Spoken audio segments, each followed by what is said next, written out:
तो बात है दिसंबर की। हाँ हाँ भाई, पिछले साल की ही बात है। दिसंबर का महीना ही कुछ ऐसा है कि सबको न्यू ईयर सेलिब्रेट करने कहीं जाने का प्लान ऑलमोस्ट सबका बन ही जाता है। तो ऐसे ही प्लान बन जाता है और हम चलते हैं बनारस। तो सुबह के 7 बजे तक हम बनारस पहुंच जाते हैं और हम अपने हॉस्टल के लिए निकल जाते हैं।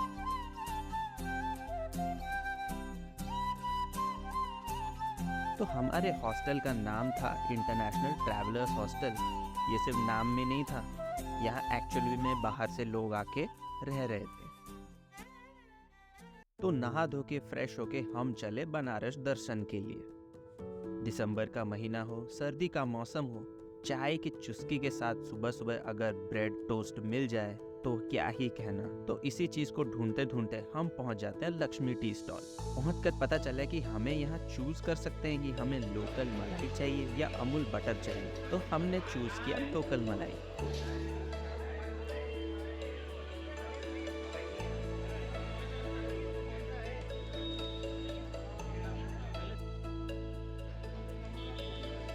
पहली बार मुझे कोई बाहर की चाय घर जैसी लगी, वही सॉफ्ट फ्लेवर और थोड़ी सी मिठाई जैसे मुझे पसंद है। कहते हैं बनारस आए और यहाँ की पान ना खाया तो क्या खाक बनारस आए। तो अपने देवाशीष भाई को चाय और दोस्त के बाद ही पान खाने का मन कर गया। इतनी सारी चीजें पान में डाली गई जो कि मैं पहली बार देख रहा था।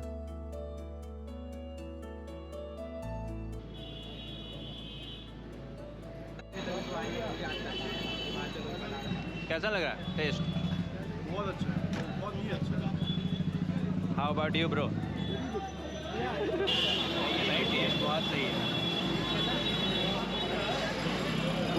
वो मुंह के खुशी से पता चल ही रहा है। ढूंढ ढूंढ ढूंढ ढूंढ के आए हैं खाने के लिए यहाँ पे। जब ऐसे ही पूछते पूछते हम अपनी पहली डेस्टिनेशन की तरफ जा रहे थे तो हमें पास में एक बहुत बड़ी भीड़ दिखी। पता चला कि ये शॉप तो श्रीजी स्वीट्स है, जो अपने विंटर में मलाइयों के लिए बहुत ही फेमस है। अब क्या, हमें भी ट्राई करना था। इसका टेक्सचर कुछ कुछ कॉटन कैंडी जैसा था एंड टेस्ट में केसर बादाम जैसा लगा। तो अगर आप विंटर्स में बनारस आते हो तो ज़रूर ट्राई करना, क्योंकि ये सिर्फ सर्दियों में ही मिलती है।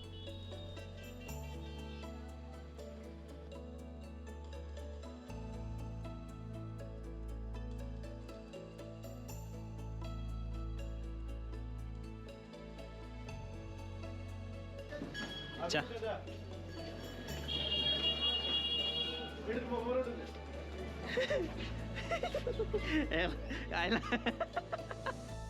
तो ऐसे ही बनारस की गलियों को एक्सप्लोर करते हुए हम पहुंच जाते हैं पंचगंगा घाट। तो देखते हैं यहाँ पे क्या अलग चीज़ है और क्या कर सकते हैं।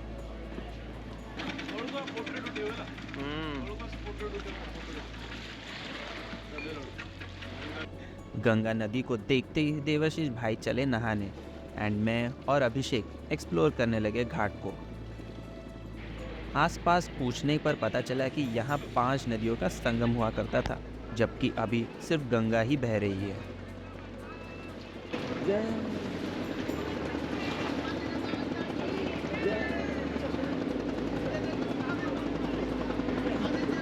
वहाँ पे बोर्ड में जा रहे हैं लोग और मैं बोलो गंगा माँ बता रहे हैं तो मैं भी चला रहा जय गंगा मैया की जय। मैं अपने भाई फोटो से सेटिस्फाइड ही नहीं हो रहा, क्या बात है।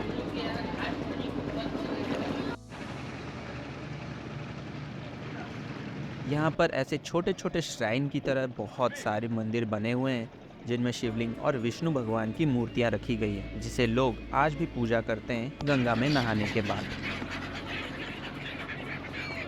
यहाँ बनारस में इन टोटल 84 घाट्स हैं, जिन्हें आप चल चल कर भी ऑलमोस्ट कवर कर सकते हो।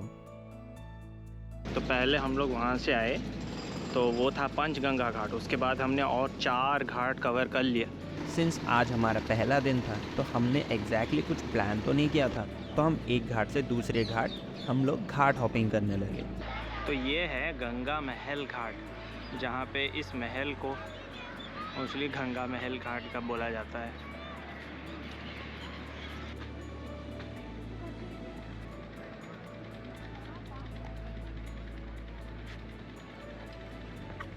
तो ऐसे ही चलते चलते हम पहुंच जाते सिंधिया घाट, जहां ये मंदिर आपको देखने को मिलेगा। इसका नाम है रत्नेश्वर महादेव मंदिर, जो कि लीनिंग टावर ऑफ पीसा से 5 डिग्री ज़्यादा बेंड है। कहा जाता है कि अग्निदेव का जन्म यहीं हुआ था और मोस्ट ऑफ द टाइम ये मंदिर पानी के अंदर रहता है।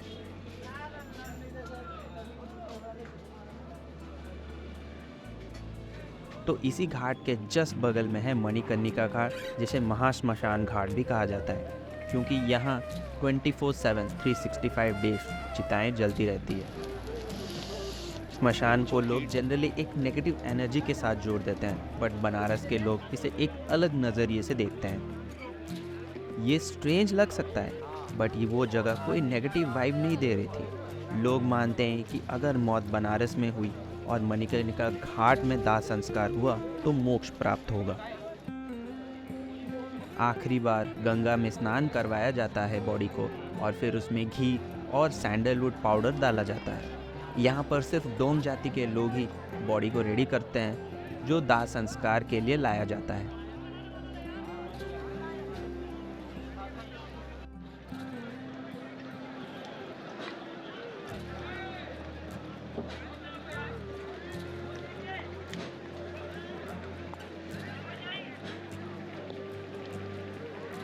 छोटी छोटी गलियों से हर दिन डेड बॉडीज आती रहती हैं क्रीमेशन के लिए।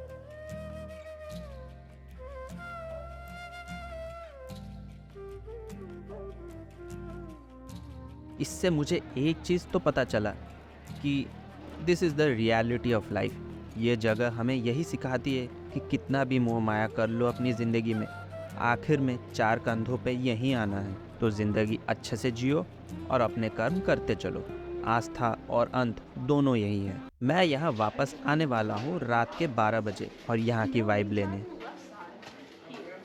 डेथ के सेलिब्रेशन को इतने पास से देखने के बाद अब टाइम था कि लाइफ को भी पास से देखा जाए। जी हाँ, मैं बात कर रहा हूँ यहाँ की फेमस गंगा आरती जो दशाश्वमेध घाट में होती है। ये जो बाज़ार आप देख रहे हो, इसे ठठेरी बाज़ार कहा जाता है। कहते हैं ये एक भूल भुलैया है। अगर आप यहाँ गूगल मैप यूज़ करने लगे तो भाई आप पक्का खोने वाले हो। तो इसका सल्यूशन यही है कि आप लोकल लोगों को पूछ पूछ के रास्ता पता करो। कहा जाता है कि गंगा आरती देखनी है तो भाई काशी आओ, और ये बात 100% सच है।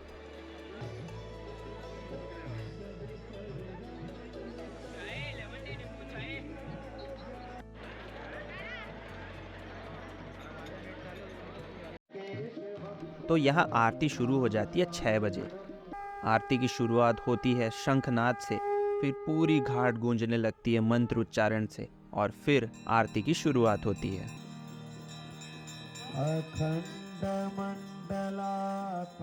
ये मेरी लाइफ का एक one of the beautiful moment है जो मैंने एक्सपीरियंस किया है, और ये हमेशा मुझे याद रहेगी। आरती कर रहे लोग जब स्टेज के ऊपर आते हैं और एक ही रिदम में सारे आरती की एक्टिविटीज करने लगते हैं, वो देखने लायक है।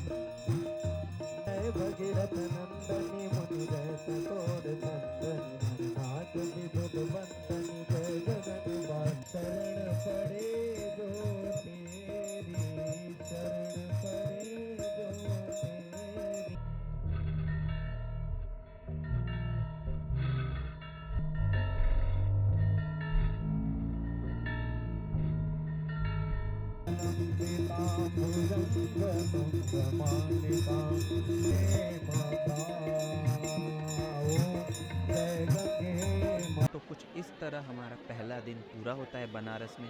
अगर आपको वीडियो अच्छा लगा तो लाइक शेयर सब्सक्राइब करना मत भूलना। मिलते हैं नेक्स्ट वीडियो में।